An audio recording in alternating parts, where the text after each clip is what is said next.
Ladies and gentlemen, boys and girls, welcome to the Spearhead Sundays podcast. I'm your host, Lewis Spears. I'm recording this from my hotel room in London, and I believe this episode will be late because I'm thinking I'm recording it right now on a Monday UK time, and that's not a Sunday. So I'm sorry about that, but I've been very, very busy, very tired, running around everywhere.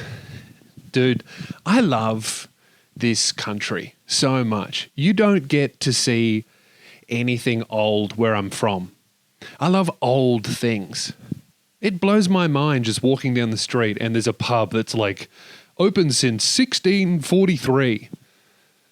And you're like, that's older than Australia.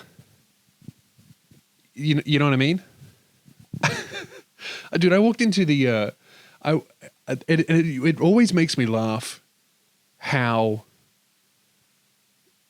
little of a fuck every single person from England gives about how amazing the history of their country is and how many old things there are just everywhere. I'm walking around just spinning out at pointing at buildings, and you know the English person I'm with is like, yeah, what's special about that, mate? Just a fucking building, innit? It's not just a fucking building. It's a 1,000-year-old building. That's unbelievable. And also just what you can find in the exhibits and stuff. I went to the British Library, INNIT. I went to the British Library, not for any particular reason. And they had an exhibit on, free entry, by the way. And they had all of these display cases full of some of probably the most amazing things I've seen. It was like kind of a little exhibit on like historical written things. So there were old books and old notebooks and old diaries and old religious texts, things like that. I walk in and the first thing I see is a sketch of a symphony by Beethoven, with all these mistakes crossed out, like him making a symphony in a notebook, and it's just sitting there in front of me. I'm like, what the fuck? Beethoven's notebook is just in front of me, and I'm seeing this by accident. I didn't plan to go there to go to an exhibit. I just wanted to use the bathroom. That's what's crazy about England is yeah, you just need to use the bathroom, and you're just immediately thrust into the annals of human history and creativity and achievement. I need to wee. That's cool. Here's Beethoven crafting his legacy. They had Jane Austen's notebook, like a draft book that she had handwritten with her spectacles and notes on what she liked and what she didn't like. They had who's that inventor that drew all of this? Leonardo da Vinci. They had sketches and drawings and plans of Da Vinci's inventions. Just sitting there in the glass, I could have a look at it.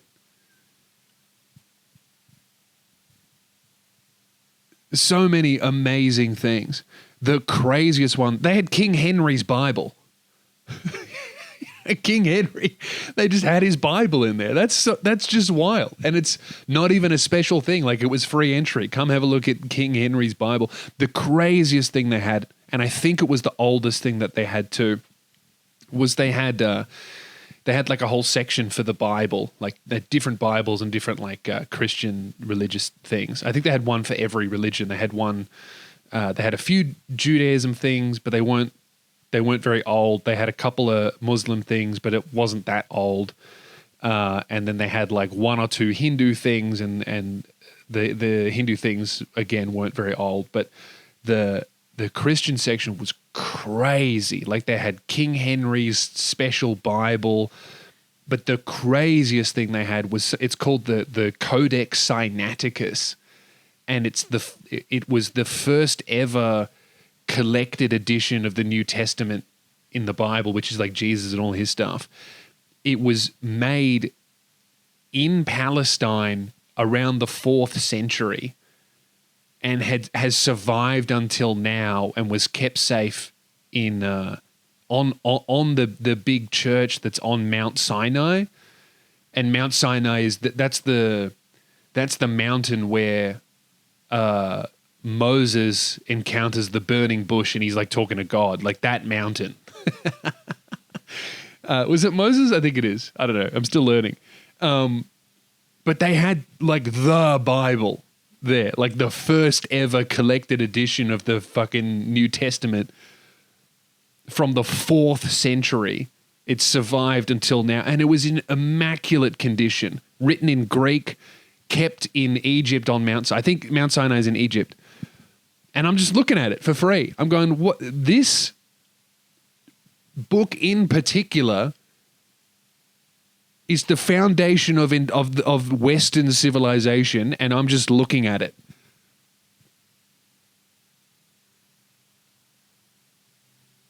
In Australia, the oldest thing you get to see is like a Pizza Hut with the old roof that they used to have. You know, a McDonald's that still has a children's playground. That's what counts as fucking history in Australia.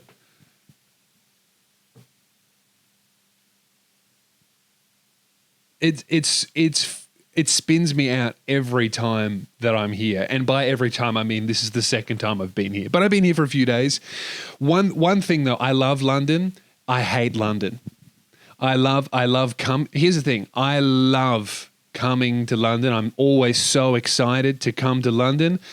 But I am even more excited to leave. I cannot wait to leave London because as cool as it is and as amazing as the city is, it is the most overwhelming, loud, compressed place I've ever been in, and there is no silence, there's no reprieve from it at all. It is oppressive. It's so it's so loud in such a unique way. Because I've been to New York, and I didn't feel like how I always feel when I'm walking around Melbourne. When I'm walking around London. I've been to all of the other major English cities and Irish and Scottish, and I haven't felt this way. And all the Australian ones, of course, but they barely qualify as cities, really. London is so overwhelming from an auditory level.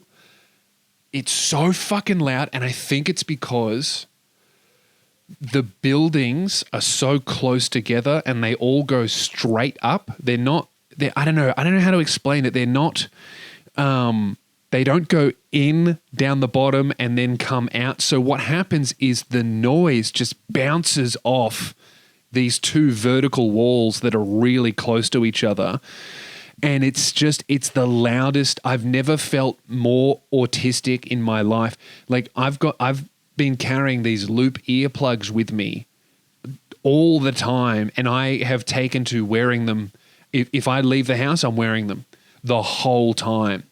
I forgot to wear them this morning when I went out to get some breakfast, and dude, I really paid for it. It's such a loud, overwhelming city. I don't understand how anyone who lives here can remain as polite as they are, because I love my manners. I love being kind to the stranger, but as soon as I leave this fucking hotel room, I'm at my limit, dude. And it's not just the traffic noise. It's the sirens going off. It's the people are so packed in. But I did not feel like this in New York. I think in New York the streets are so much wider because New York, it was built with cars in mind more than London was. The streets are a lot wider. London is just all the streets are so narrow. And I think also maybe part of it is because I'm so tall, even inside buildings, the roof is really low. So even when I'm in a building, I'm feeling a little bit like the box. Do you know what I mean? I'm feeling a bit boxed in. I don't know if this is making sense to you, the listener, but I know that a couple of my retarded brethren are listening to this and being like, "I will never visit London," but you should. It's such a cool city, and the food is great, and the people are so nice. The people in this is more of a comment on England in general. People here are so friendly and they're so open. There's this like real lack of suspicion. In Australia is we are still a prison colony in our souls. Like everyone in Australia is descendant from either a convict or a prison guard. That's everyone in Australia. You're either a prisoner or a guard. And the prisoner energy, that's why we have tall poppy syndrome. You know, don't stand out. You're going to bring attention to the group. You're going to get us all in trouble. Dude, stop trying too hard. You're going to fucking make us look bad. And that's why we have this real big distrust of authority as well. But we also love rules. So we don't trust the authorities, but we want our peers to follow every single rule, because if you get caught, I'll get punished too. And it's that mix of like convict, prison guard mindset and attitude that is the foundation of Australia. And that's why if you try hard at anything, you're gay. And that's why we love gambling so much and getting pissed. And not just getting pissed, because there's a big drinking culture in this country as well, London, England. But what I have noticed is, I think, this is just my observation as a sober person. So I'm a man on the outside in both countries when it comes to drinking. But my observation is that my gut feeling, and from what I observe, is that in England, people drink more often, but they don't binge drink like Australians do. So Australians drink less frequently, but when we drink, we get fucking annihilated. And again, that's prison culture, because if you find some alcohol, you better smash it all right now. Drink it all right now, because we might never get to drink ever again.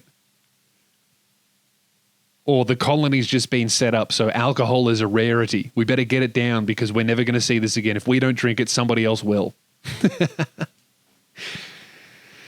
But yeah, I'm really enjoying my time here. I ran around with Ned, the guy who edits all of the YouTube videos. I don't know if you guys know this. He's English, so I finally got to meet him. He's been editing for me since January, I believe, and we got to hang out and film a bunch of videos. I walked around London doing like a guide to London. We went to Buckingham Palace, and we did all of the big tourist hotspots and filmed like a big video just of me talking shit while walking around. I think it'll be quite funny. I had the show last night. The show was great fun. I can't believe this, but I'm sold out tonight as well. I was not nervous about ticket sales, but like Sunday, a Sunday night show is difficult to sell tickets for, but it's still the weekend, so it doesn't have a huge effect. A Monday night show, that's tough. But not only is tonight a Monday night show, it's a 6 p.m. So I think like a lot of people in London have been physically incapable of attending the show. Even if they wanted to buy tickets, they couldn't.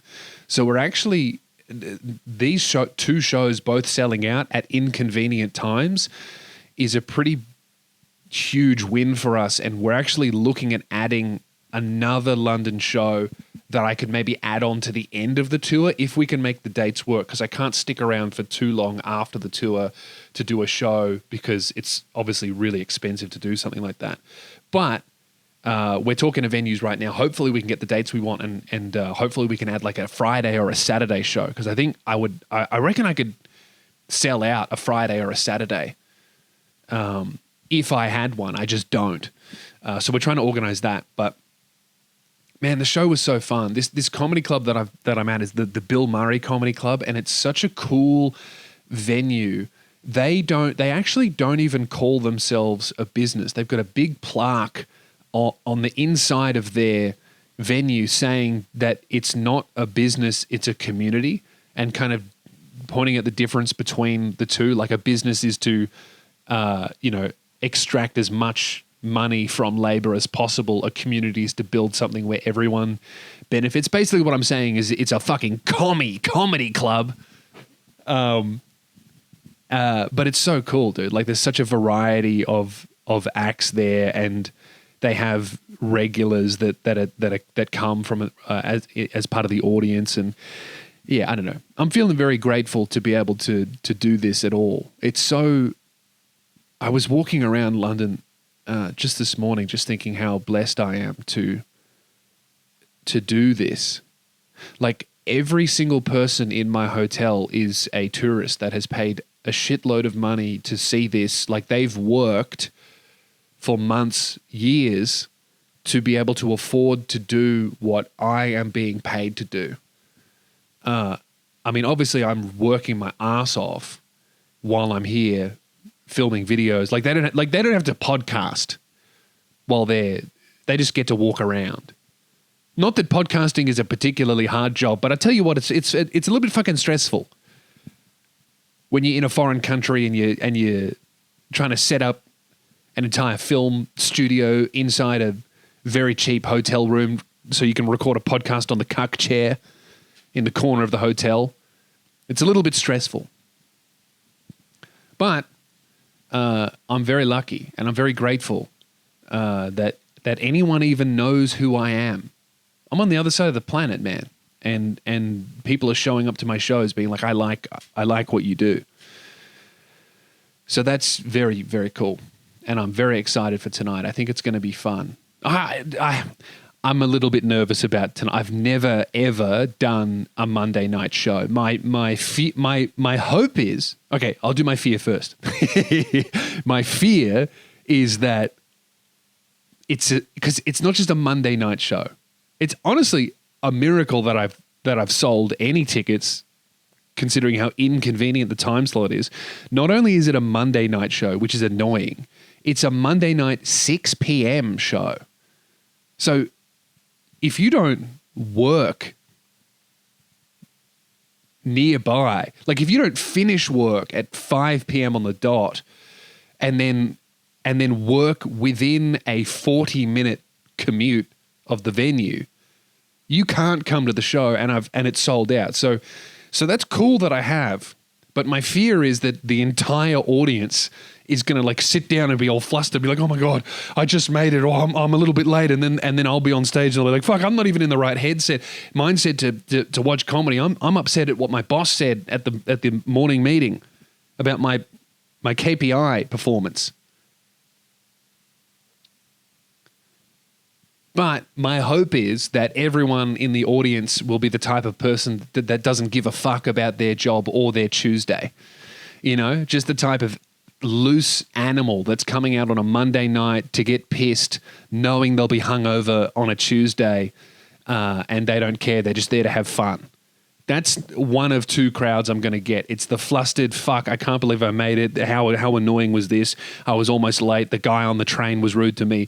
Oh, I have to enjoy this, or I've wasted all of this effort on nothing. And then they put all this pressure on them, and then there's tension. Or it's, fuck yeah, Monday night, let's have 6 beers and get drunk and you know, be hungover tomorrow. Who cares? Hopefully it's a mixture of the two. Because you don't want too much of the latter, then you have a horrible, rude audience.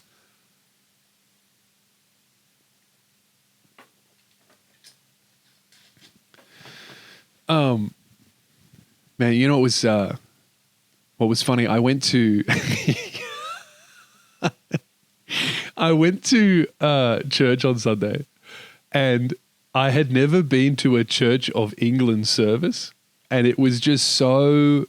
It was good, but there were so many things that they do that I had never even heard of before. They're the ones that they sing the Amen. They're going, oh, because at every church I've been to, the priest says something and then we go Amen, and like that you go Amen. But at this Church of England, they're going, oh man. And first, I thought it was just the priest that does that. But then I noticed everyone around me was going, oh man. And I was trying and failing not, I was laughing, man. I was trying not to lose my mind during the service, but fuck, I was laughing so much. I was fucking crying. They probably thought I was having a religious experience, a personal encounter with Jesus, but I was laughing because the guy behind me was really into it, was going, oh, man.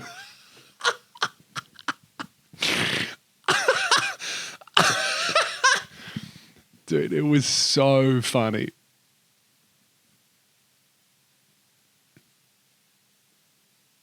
Even then, like this woman comes up to me before the service. I'm sitting there, and she goes, "Oh, she hears my accent. She goes, "Oh, are you traveling?" And I go, "Yeah. Can you tell me about the building?" I'm in this. I think it was called St. George's in Bloomsbury or something, and it's this beautiful. It almost looks like a Greek courthouse. It had all these pillars out. It didn't look like a church at all. It had all these pillars out the front. And it looked like a Greek courthouse, exactly the same type of style. And I go, can you tell me about this building? Because I assumed that it was like reappropriated from a courthouse or like a government building or something like that. That's how little it looked like a church. It was beautiful, but anything like I know a church to be. And she goes, oh, well, it was built by this person, blah, blah, blah. It was built as a church. And she goes, it's not very old, it's like, she goes, it's still it's pretty new, it's about 300 years old. And I'm like, oh, huh? 300 years. We don't have buildings that are 300 years old. Like, it's older than the colony of Australia. Not really. Is it? When was Australia built up? That's the thing. When we went to Buckingham Palace as well, like, what's cool, I suppose here's what's cool about England specifically and all of the architecture. It's everything was built by, everything's still standing, was built by a civilization that believed in itself. That believed in itself and its wins and knew in their guts that more good things were going to come.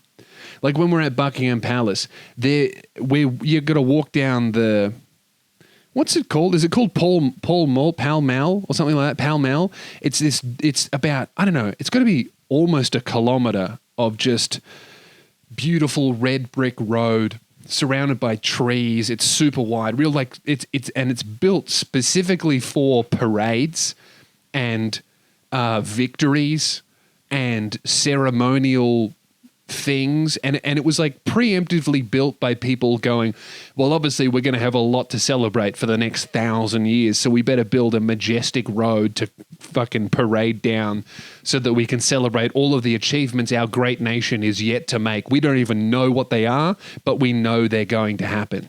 In Australia, we would never build any sort of celebratory processional road because that's fucking gay, mate. Who do you think you are? You think you're good? Think you're better than me? You're going to get us all in trouble. Now, admittedly, a lot of that self-belief from a nation's perspective resulted in a lot of global misery for everyone else, but you can't argue with the architecture. It is beautiful.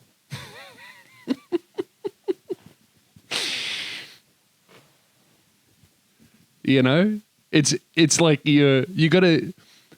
What did I say to Ned? I said you got to separate. It's like Kanye,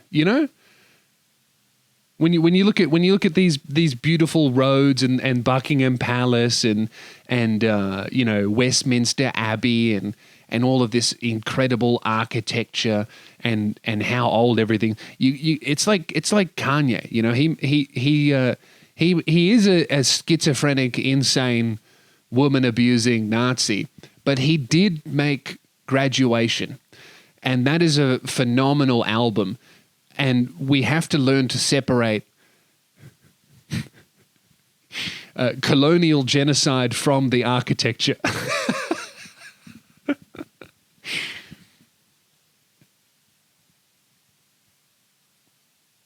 what's also so funny is like how so clearly different reality is from social media. Because if you all of these boomers in my life, right? Every single person over 50 that I know, when they found out I was going to London because of Facebook, were like, you got to watch out. London's not like what it used to be. It's not how it was. Oh, London's going downhill. London has fallen.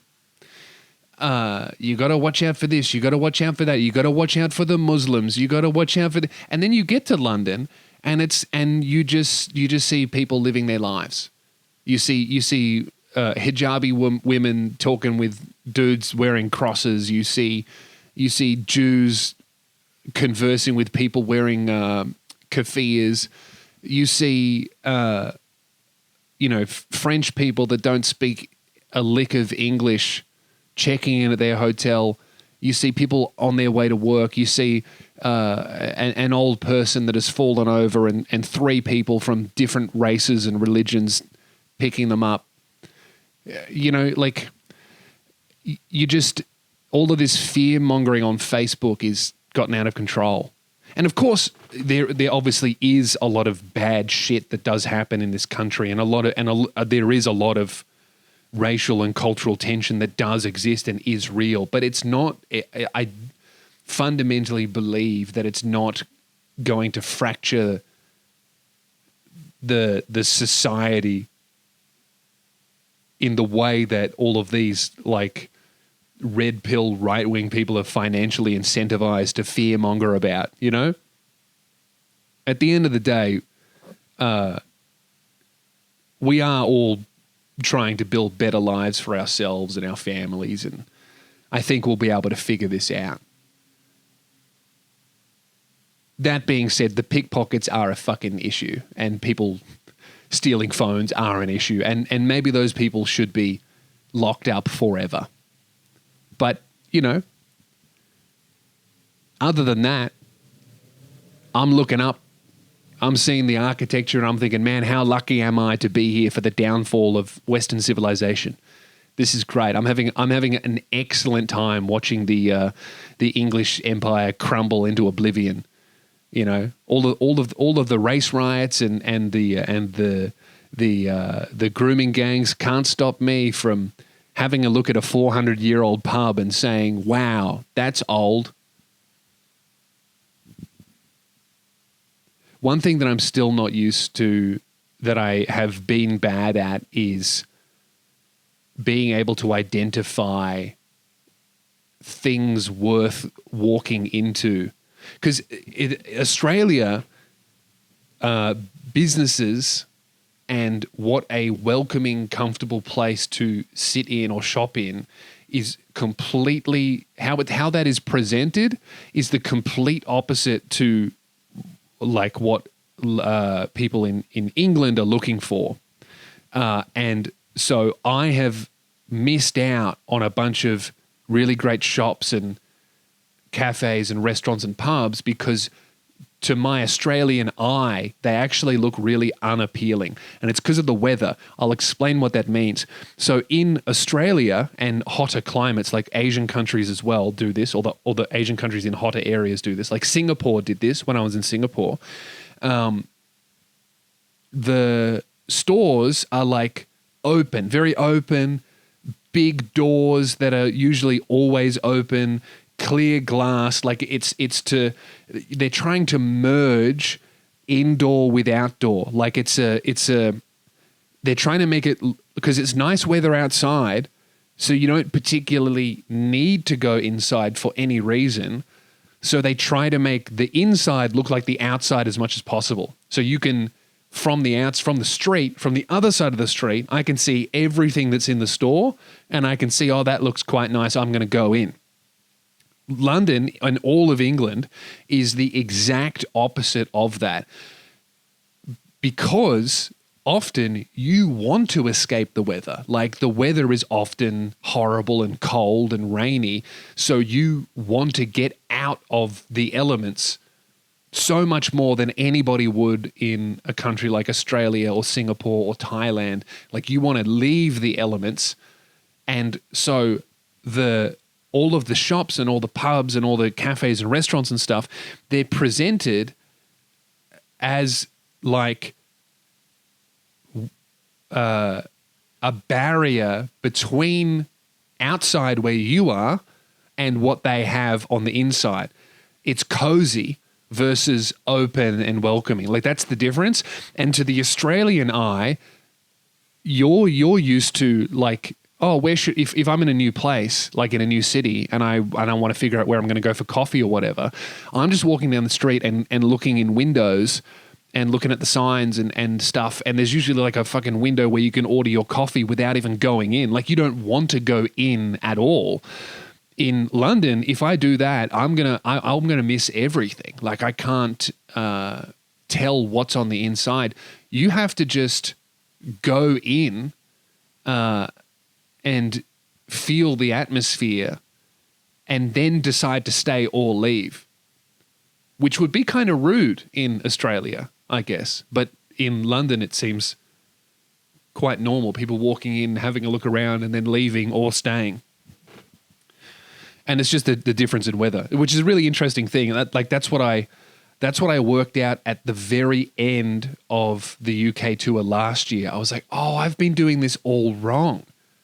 You actually want the place that looks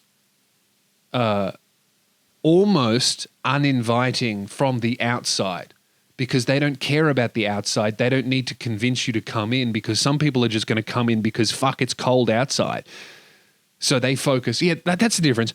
In Australia, all of the focus of the appealing nature of a place that they want you to come in is placed on the outside of the building, because there's no real reason to escape the elements. But all of the reason to go into a place in London is on the inside of the building. That's the difference. Does that make sense? I don't know. Singapore is an interesting country. I just came from Singapore. I quite liked it. It was really weird. It's like a fully Asian country, but everyone speaks English to each other, even all of the Asian people, even all the locals. They all speak English to each other in their various Asian accents. And it has such an interesting history. Initially, it was a kingdom. So there was a king of Singapore. This is, by the way, this is going to be mostly incorrect, because this is all just gleaned from plaques that I read. I don't want to look at Wikipedia articles. I want to read a plaque and then be like, that's true. Right? So Singapore used to be a kingdom, and then it was taken during World War II, I believe, or World War I or II, one of the world wars. It was colonized by England, right? See, there's that self-belief that everyone else has to suffer for, for it to not be delusional self-belief, you know? It was taken over by the English, and then it was fortified during World War II, and they turned it into like a forward base almost, because it's in the middle of the world, basically. That's why I flew there. And then Japan ended up taking it and occupied it, because the British one was like a colonization, but they tried to work with the locals, at least according to this plaque that I read. The Japanese fully occupied it and oppressed the people.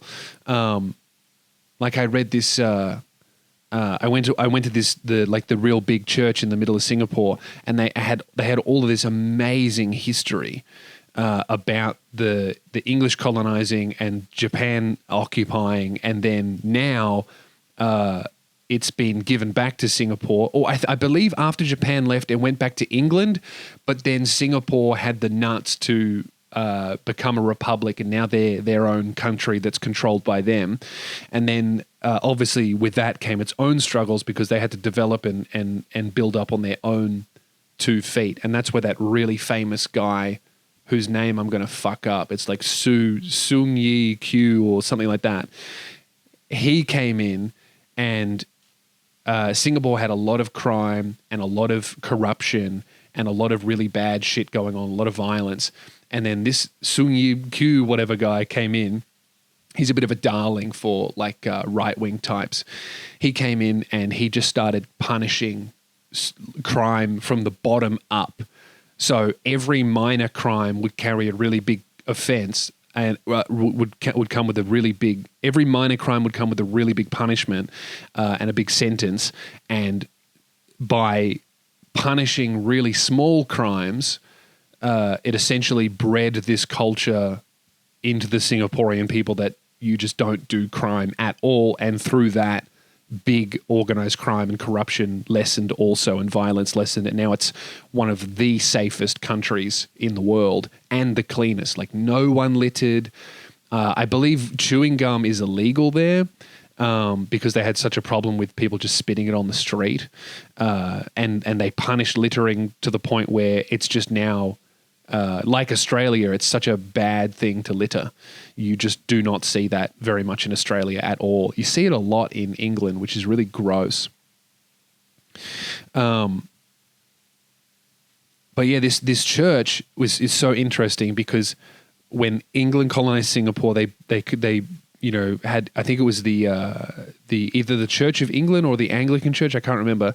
They built this huge church in the middle of the country, and then it ended up being used as a field hospital during the war because there were all these British soldiers that were getting killed.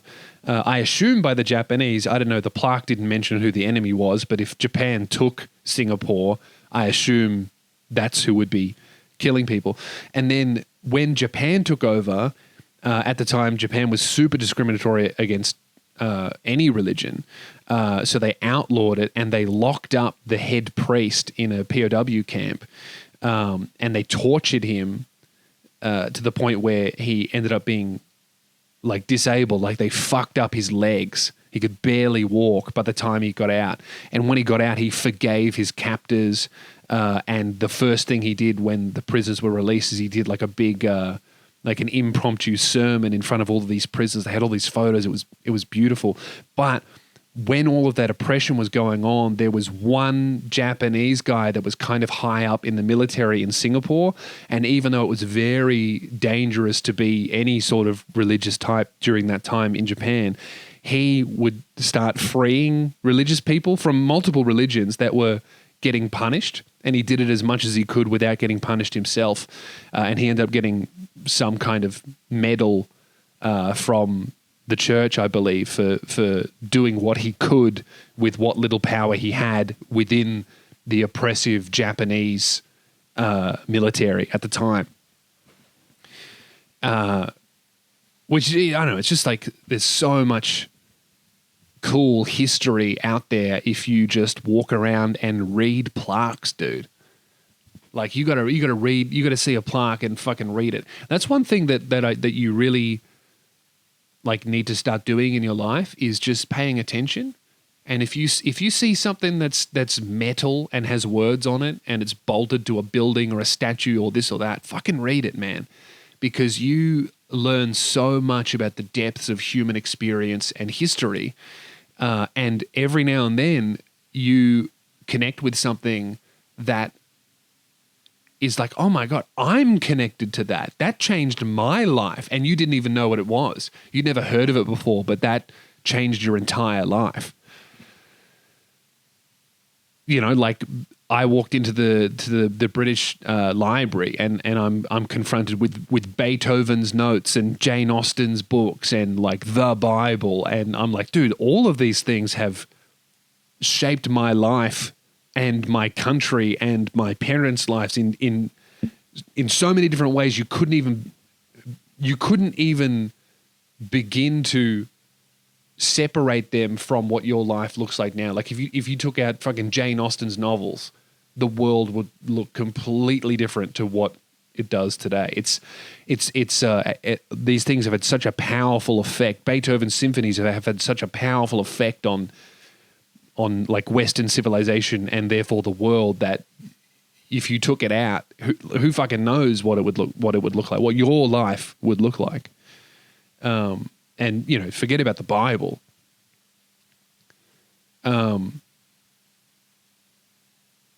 So yeah, I've just been enjoying my travel, and a big part of that is unfortunately spending a fuckload more money on accommodation and flights is so worth it.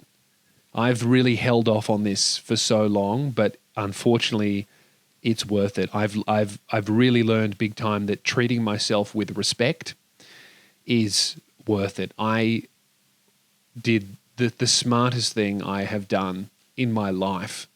In my whole touring life, the smartest thing that I did was break up the travel from Australia to England. I flew, instead of flying, the first time I flew from Melbourne to England in one trip. And that was, I believe, 8 hours to Doha, which is in the Middle East, and then straight onto another 14-hour flight from Doha to London. And then I arrived at London at 2 a.m. And then the next 5 days, I was just in hell. My back hurt, my neck was fucked, my legs were all fucked from being twisted for like 23 hours. And then I had like jet lag on steroids because I'm literally on the other side of the planet in fucking 36 hours. And then I'm not sleeping. It was just so terrible. This year, and also I flew like the cheapest possible. So I'm way too big. I'm fucking 6'8". I can't be sitting in a normal person's chair. I barely fit in this cuck chair.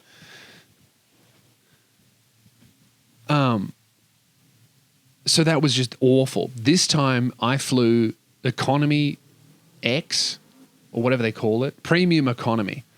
So I'm not business. I'm nowhere near close to affording business. I think even like flying business from Melbourne, it's got to be like $8,000. It'd be more than that. What is it? I don't even want to know what the business flight class business tickets are. But I did go premium economy. I think that was quite expensive. And I flew from Melbourne to Singapore, and then I booked 2 nights in a hotel in Singapore to break up the travel, and that was so good.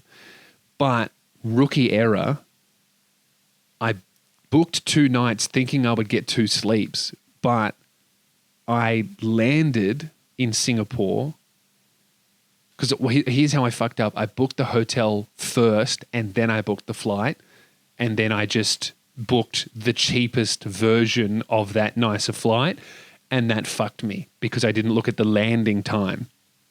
That's a huge mistake I made. So I booked for like, say, the 14th and the 15th, but I landed on the 15th at midnight. Yeah.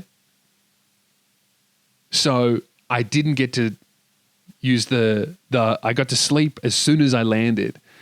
And then I left the next day at 1 a.m. So I thought I would get like, I would arrive. What you really want to do, you want to arrive at like 3 p.m.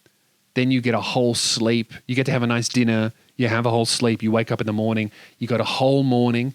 And then you get a whole night. And then you wake up in the morning. And then maybe you fly out at 5 or 6 p.m. So then you can go to sleep on the flight and you wake up and you're in a different country. I landed at midnight, went to sleep, woke up, and then I had essentially 12 hours and I had to leave. But other than that, rookie error, even with that rookie error, it was so much more comfortable.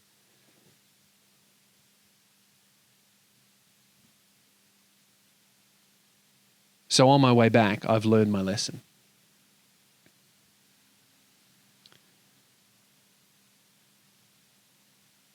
I'm feeling good about tonight. I think it's going to be good. I'm feeling hopeful. I'm feeling excited. What else has been happening? I think that's it. I think that's the podcast. I just thought I probably shouldn't make it too long because I don't know what the hotel internet is like. So hopefully you guys are listening to this on a Monday. If you would like to support the show, you can sign up to the Patreon. You get a bonus episode every week. I'm going to be recording the Patreon episode probably tomorrow. I'll be in Birmingham tomorrow. So that'll be up this week. Thank you very much for listening. I'm Lewis Spears. Come and see me live in 2025, England, Scotland, Ireland. Yeah, that's it. Have a shit one. Bye.